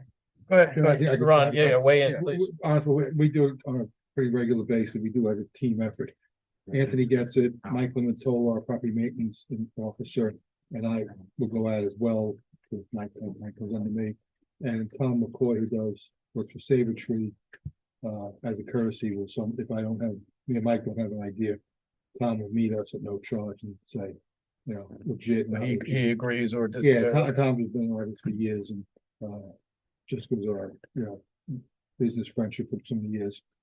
Mike's good at it, he's not a licensed officer.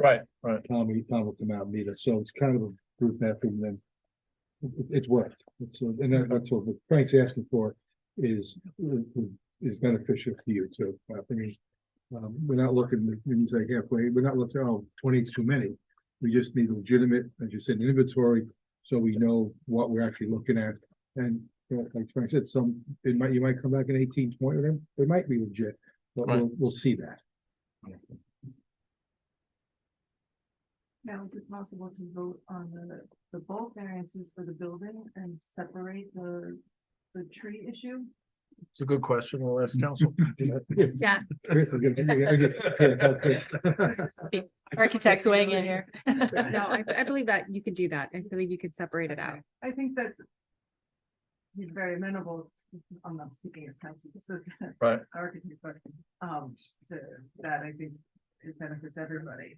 But there's also the urge to move on with the construction project as well, and not wait another month for that aspect. And from a kind of like a housekeeping standpoint, the tree section and the building section of the code, it's in a different section of the code. Right. And a lot of times that'll come up as we review plot plans and some other things, so I don't know if the board technically has complete jurisdiction to render an approval or denial on that, but I think it's good to vet these kind of things in a public forum, with input from the board. Right. Well, we have had some recent incidents as well, so. Yeah. On plot clearance. Yeah, I guess to that point, we just want guidance as to what what we need to do to follow on the tree.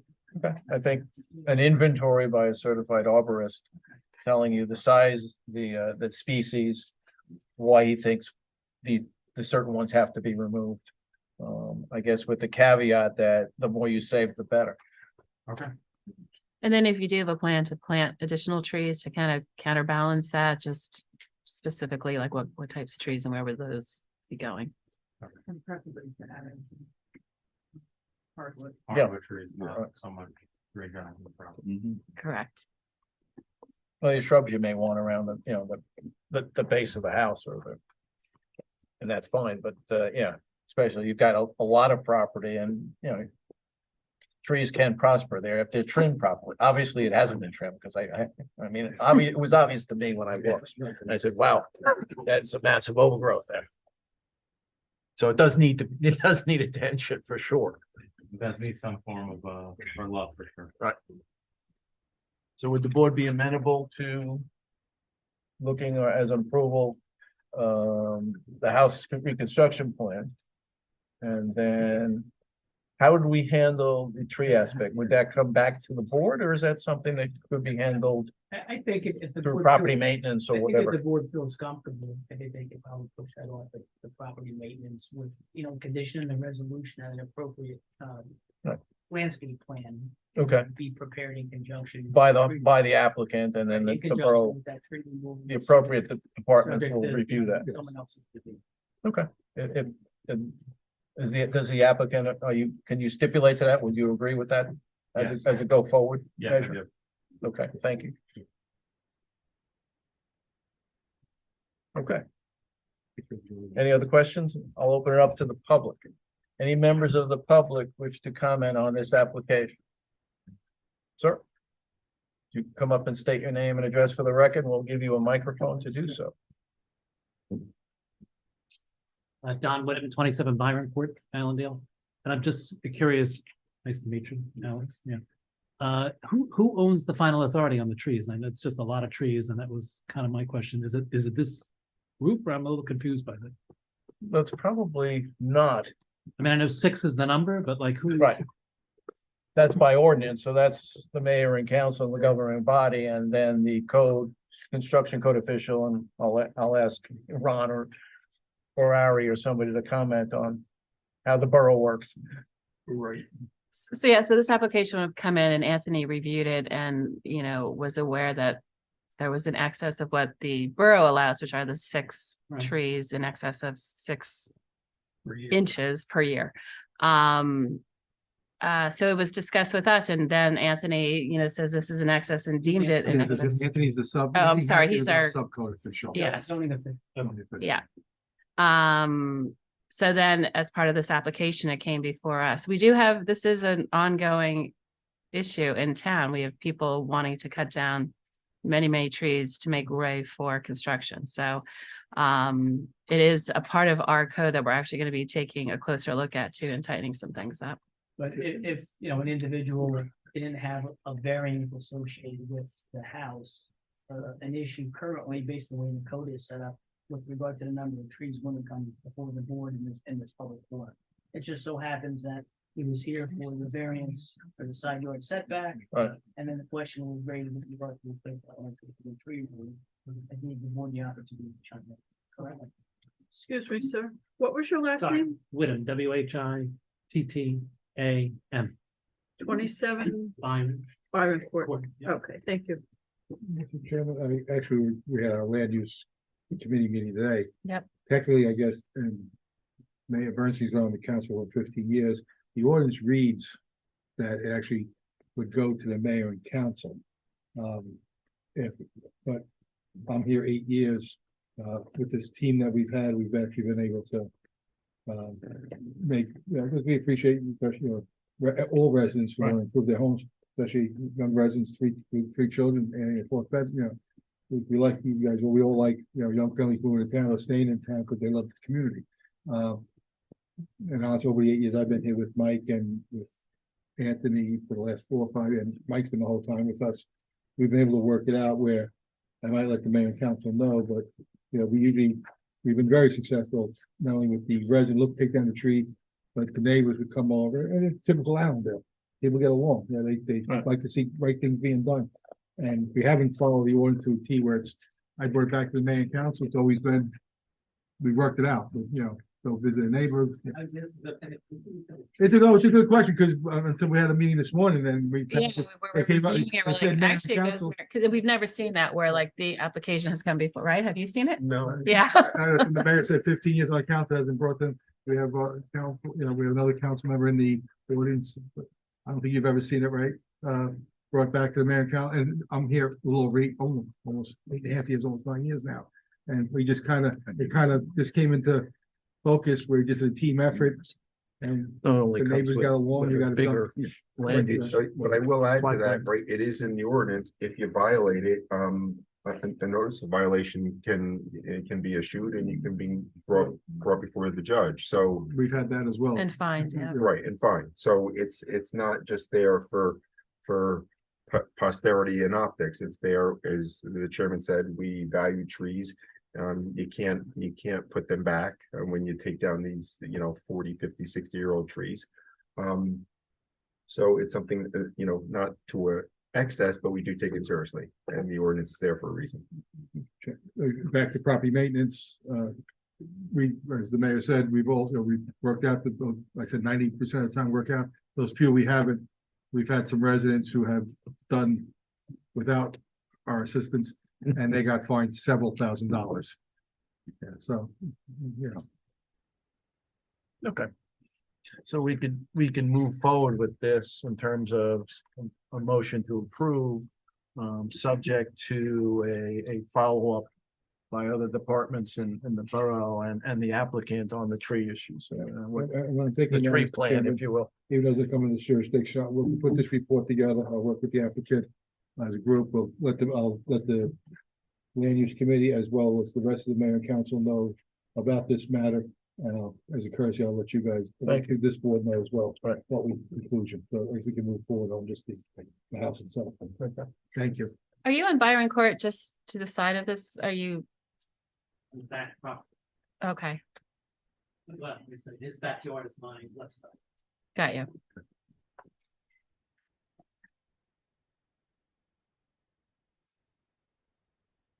Okay. Any other members of the public wish to be heard? Hearing and seeing none, I'll bring it back to the board. Any other summary comments? If not, I'll take a motion to approve, subject to certain caveats. Mr. Chairman, I'll make the motion to approve, subject to the caveats and the additions to work with the borough officials and about the tree issue. Okay. Do we have a second on the motion? Frank seconds. Any discussion on the motion? If not, we'll go to a roll call vote, please. Secretary Delavatio, Yes. Board Member Kistner, Yes. Councilwoman Lovasolo, Yes. Board Member Yakarino, Yes. Vice Chairman Sirico, Yes. Mayor Bernstein, Yes. Chairman Quinn. Yes. Alternate Forbes, Yes. alternate Petrino. Yes. Okay, the motion passes with the caveat that we'll memorialize in the next meeting, so that's a month or so from now. So I usually have Chris give his little talk about, I don't know if you're, His little talk about permits. yes, yes. I just tell them so. He did brief you. You did brief me, I know. Yes, no permits can be taken out until the resolution is finalized. However, you can apply for them. Thank you very much. Okay. We will follow up with your. Thank you. Thank you. Okay, and good luck.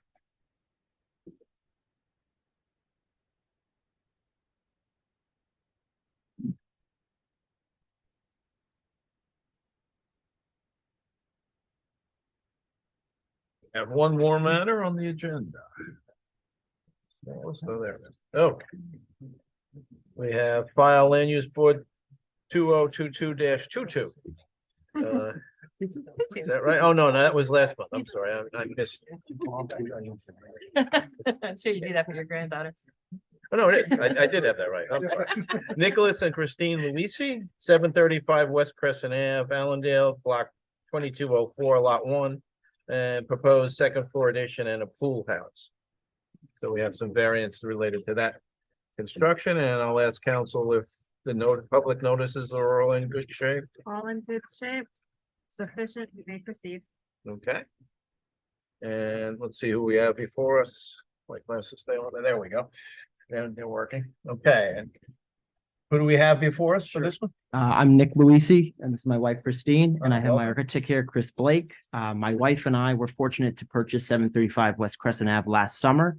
Our son was born. We have a 2.5-year-old, March 18, 2020, when it all hit the fan. And it's amazing how one little boy makes your house feel so small. My wife and I also love old houses. I'm sure you have all driven by our house at some point. We have seen tons of houses. In fact, we weren't even going to buy a house until he was going to go to kindergarten, but this one came on the market. My wife and I both grew up in Bergen County. I actually grew up next door in Waldwick. My parents are still there. perfect enough buffer, close enough, but not too close.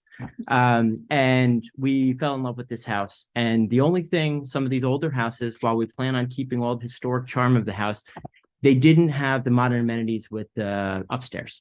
So we have a very lovely house, very lovely yard, great connection to everything in town, but the bedrooms upstairs are a little small.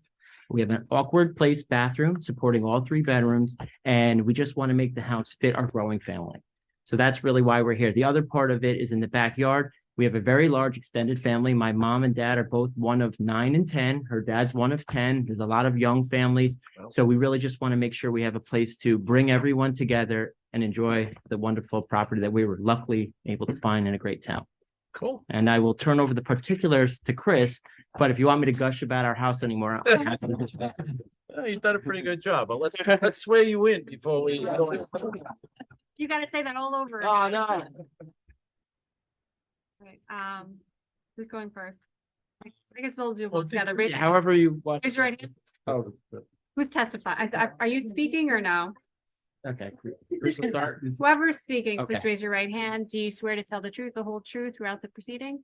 I do. Thank you. Can you state your name and address for the record?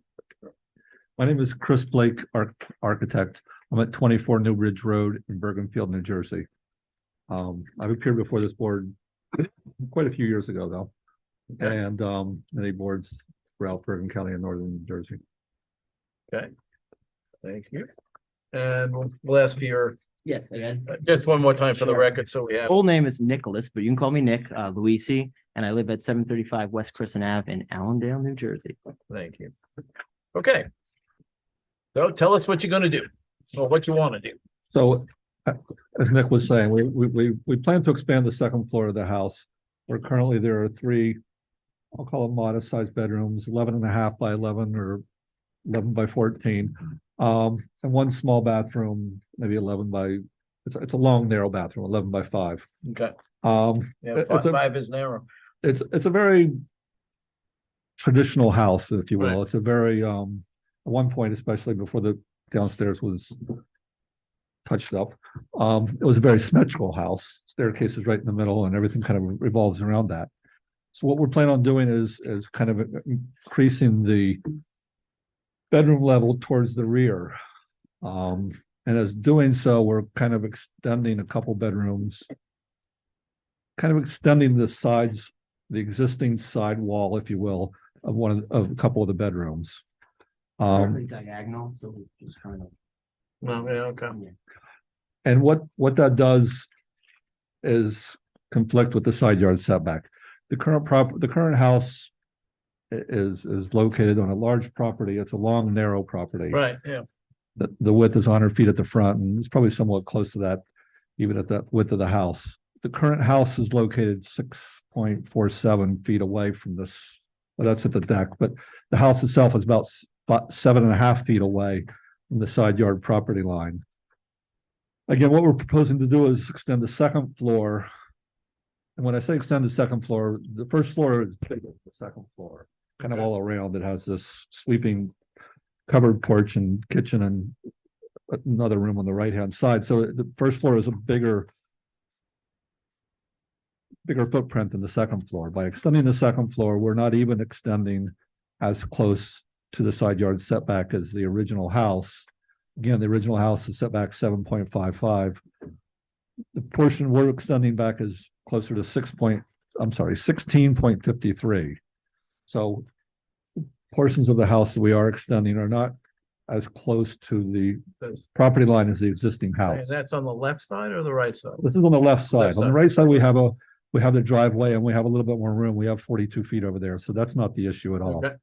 Okay.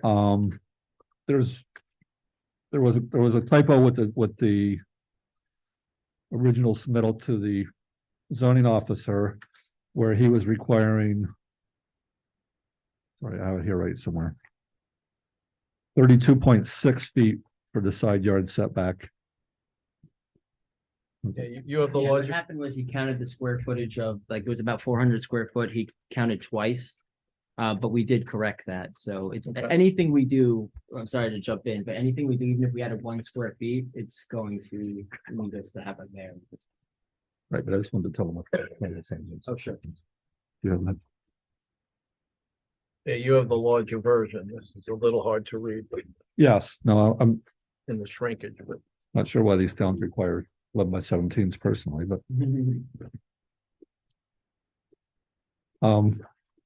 what I'm looking for is to tell you exactly what the side yard setback is required to be, which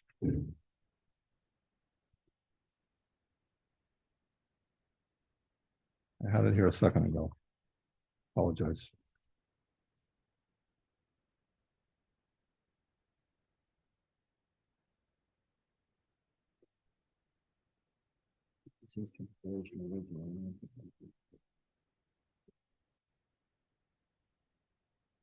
Right, so what he's requiring is a 32.9 foot side yard setback with, the calculation of the side yard setback versus the property size and things of that nature.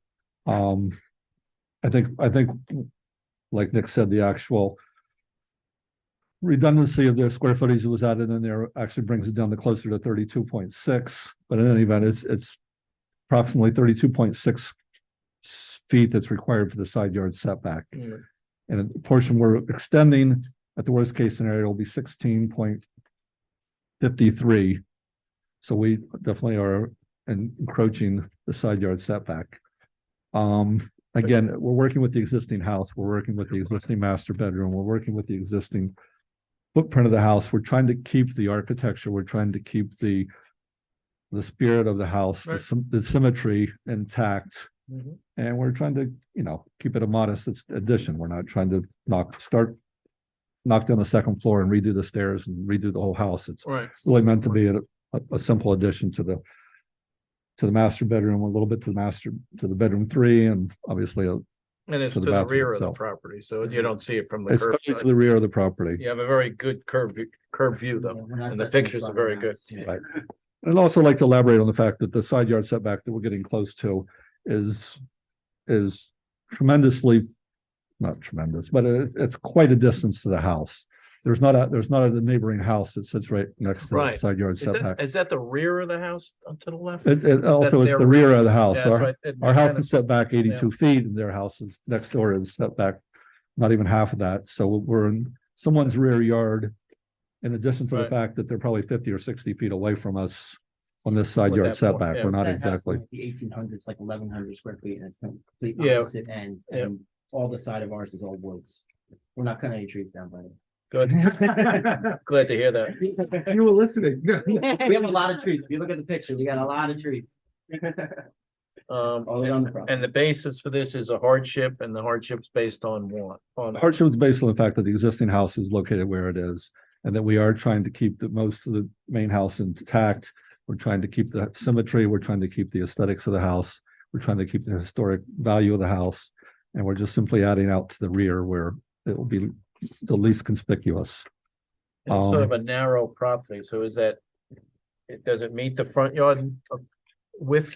Or is it short on that? Is that part of the? It is short on that. It has an existing non-conformity lot width where 130 feet is required and we're 100 feet. Yeah. I'm sorry, I kind of glossed over the fact. We're in the AA zone. Right. And we do have a conforming property of 47,944 square feet.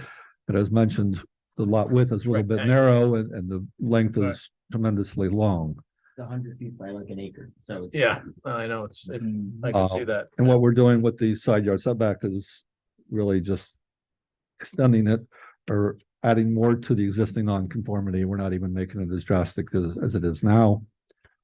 And lastly, is we're adding a pool house to what we call the rear of the property, or at least the rear of the house. Okay. Unfortunately, in this long property, if you look at my little key map over here, which is probably Right. tiny if even existing on your property. The pool house and the pool and all these backyard amenities we have right now are actually located in the front half of the property. Right. So even though it's technically not a front yard by any means, our pool house is in the front half of the property. And I guess we seek relief for that as well. Otherwise, you'd have a long journey to the pool. Exactly. The house is 83 feet off the street before you even. Yeah, I know, it sets back quite a ways. This is one of the longer properties that we. Yeah. see. Right. Mr. Chairman? Yep. This house was the nice, you bought the house with a nice couple. 3 years ago, almost in December, when we were doing the culvert. Yeah, that's right. Yeah, yeah. And so, and that sewer at the time broke, well, we broke the water line, and the lady was having her husband's company Christmas holiday party, like the At next. their house. She was so pleasant about it. My wife would have killed me. It was so nice of it. I guess you bought that. Even now, we've mailed and stuff. They moved down to Florida. We've, helped them out with some Yeah, things. But yeah. I knocked on her door like after 11 o'clock, so we got a break, we're gonna be up all night, fixing it. And she's, oh, it's gonna be done. I think they had like a company party at 3 o'clock the next thing. She was so calm and pleasant. We made sure we got it done, but that's, I always remember I come home, I go that way, so.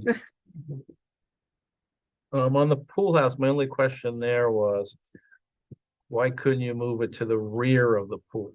That's a great question. I'll address And that. I think there's some mechanicals there, Yes. but go ahead, tell Right me about it. now, the site for the pool house is on top of where the pool utilities are right now. And all of the piping and tubes, and I can't complain to be an expert in that, go right to where we're putting the pool house. So part of it not only is the entertainment space, but this right now is open to the weather, is to enclose this and have a separate place. As for- part of that, So that's why the we put it structure. on the side there. Okay, That would be like building a whole new pool if I had to. okay. And 14 feet, that's sufficient on an accessory structure, right, Mike? I'm pretty sure. Yeah, I think it's 10 or I think it's something. 10. Okay, so there's no issue there. That's what I was, Right, just I want to guess- make sure. Pleasantly happy to see it's a little extra more. Yeah, so the question is, since it's in the front part of the rear property. But this is again, that's part of the hardship is that this is a long rectangular piece of property. Right. Doesn't quite meet the width standards for that zone, but so that's another part of the hardship as well. Right. So I just want to make sure that gets documented. In any approval. Okay. Any questions on this one? Seems pretty straightforward. We appreciate the fact that you're staying within the confines of the house. You're not going outside of it. And of course, going back is fine. There's no real street visual for that. I'll have to ask the question. If there's no more questions to the board, any members of the public wish to be heard? Hearing and seeing none, I'll bring it back to the board. Anybody else, any comments, Mike, from you? You had a report, didn't you, Mike? Yeah, Is there anything there that needs to be elaborated on?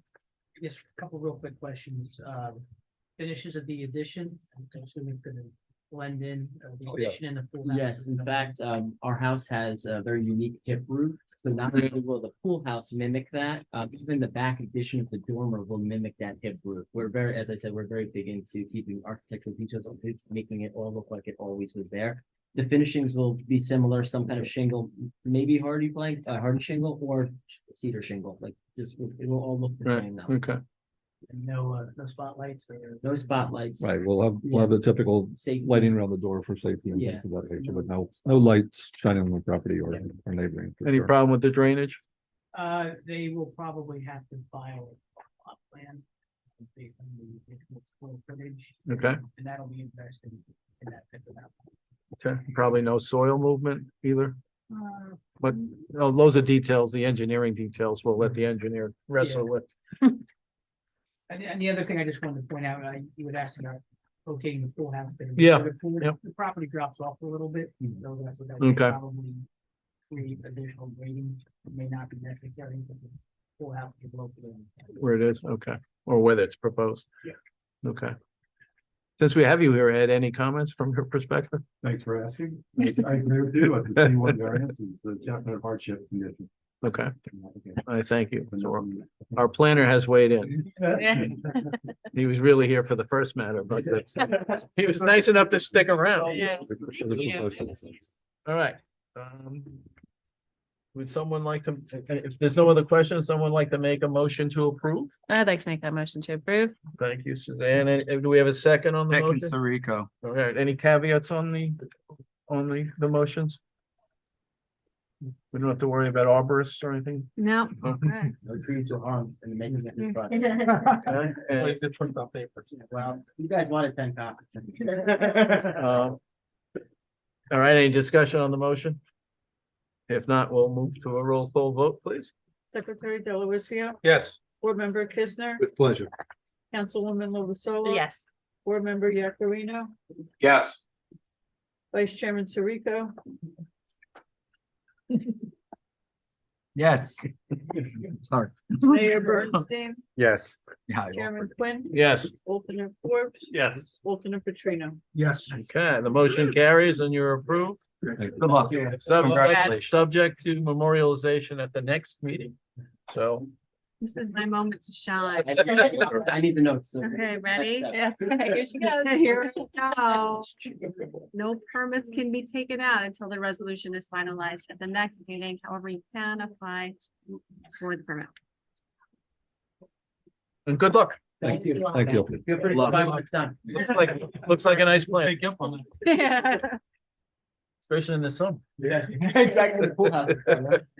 Gotta do one of those affordability. Right. All kidding aside, I know the meeting is done, but what's great about it, where can you find an acre a mile from town and train? You know, and we really love that place, and we've done amazing our family. Great. Yeah. Great to hear. Good luck. Okay, before we close it out, open to the public, any comments from the public? General matters? Don't have any, don't see any, bring it back to the board. Any comments from board members on land use? We had our land use committee meeting this morning, and as kind of hinted at tonight, actually said, I mean, the tree issue is one, and it's ongoing, and we seem to have more and more applications wanting to take down more and more trees. And the thing that also this keeps coming up is, so like he could take down 6 trees, you know, here, and then, you know, come the new year, take down an additional 6. We don't seem to have a cap on taking down the trees, and then encouraging in a more perhaps I don't know, forceful way, planting of trees if you are going to take them down. Like it's fine. Like, so we took down when we built our house a whole bunch of swamp maples, shallow rooted trees, and we planted some Princeton elms and some other stuff. So you can like offset it. Right. So I think we should encourage that more. And you did too. So well, was it the last time when we had that application, you said, you know, we do encourage planting shade trees along the curve there. So yeah, we're going to work on that more. For a shade tree on the application site. This one was, yeah, you drove by that house, right? Yeah, it's a very small. Yeah. But that's Yeah, I one mean, of the things that we look at in the subcommittee and probably Okay. eventually you're gonna make some recommendations. It is, and also because, you know, we do have neighbors complaining that, you know, the drainage situation on their property, they seem to think has been adversely affected by whatever their neighbors are doing. Right. And so, you know, if we can kind of head this off at the pass, we will. And I think we do have people coming in from city environments coming out here and saying, oh, you know, and we like open space, so let's get rid of all the trees. So I think we need to protect the trees and protect the values of Allendale that we all love and prevent the clear cutting. Don't we you still know? have that sign Tree City USA or something like that? I don't think we do. No, I put in the wood chipper. There you go. Ouch.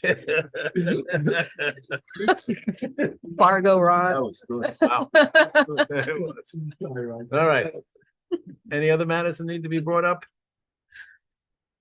Nope. So we do have, I guess, there's the mix and mingle I think we got invited to. Oh, yeah. So just keep that in mind. I think that's the 2nd of December. Friday, December 2nd, and I That talked is, to my buddy from the North Pole. He'll be coming. Oh, cool. Yes, he'll be there. all right. Yeah.